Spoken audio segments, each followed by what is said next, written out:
నీకు బిల్డప్ ఎక్కువ, బిల్డింగ్ తక్కువ. గొడుగుల వ్యాపారానికి ఎంత అవసరమా?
నువ్వెవరూ గాని నీకు ఒకటి ఎక్కువ ఒకటి తక్కువ అని చెప్పలేవయ్యా.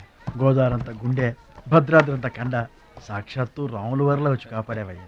నూరేళ్ళు చల్లగా ఉండు. మా బాగా చెప్పారండి. భద్రాచలం, ఆ గంగమ్మ తల్లికి నువ్వంటే ప్రాణం రా. ఆ తల్లి నిన్నెప్పుడు చల్లంగా చూసుకుంటుంది. సరే గాని ఇంతకీ ఆ పడవ ఎందుకు బెసికింది?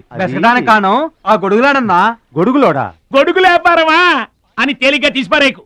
ఇదిగో మా ఊళ్ళో ఈ గొడుగులు ఎవరు వాడరు, అందరూ తాటా గొడుగులే వాడతారు. నా కెపాసిటీ నీకు తెలీదు. ఊటీలో విసనకర్రలు అమ్మాను, హిమాలయాల్లో ఐస్ క్రీములు కప్పులు అమ్మాను. అబ్బా, టాటా లేడు టాటా, ఆయనకి నేను ఇనుము అమ్మాను. అంతెందుకు అడవిలో ఆకులు కూడా అమ్మగలను. అది మన కెపాసిటీ. సుబ్రాయుడు అయ్యా, నేను ఎక్కడికి వెళ్ళేవారు కనిపించలేదు. లేనండి. సర్లేగానే ఈ గడ్డి మోపు తీసుకెళ్ళి మా దొడ్లో పడేసేళ్ళు. ఈడెవడండి బాబు? అటు చూడబోయా. ఏంటి ఆ మిసలైన వస్తున్నాడా? వస్తున్నాడు. ఆయనకు ఒక్క గొడుగు అమ్మి నీ కెపాసిటీ చూపించబోయా. ఒక్కటేంటి, నా దగ్గర ఉన్న 16 గొడుగులు అమ్మేస్తా. అక్కర్లేదు, ఒక్కటి అమ్మి చూపించు. చాలా బాగున్నాయా? చాలా బాగుంటుందండి. ఎంత కమ్ముతున్నావు ఏంటి? ఎంతండి? 100. 100 అంతేనండి. చాలా చీప్. చీప్. చెకింగ్ చేసుకోవచ్చు.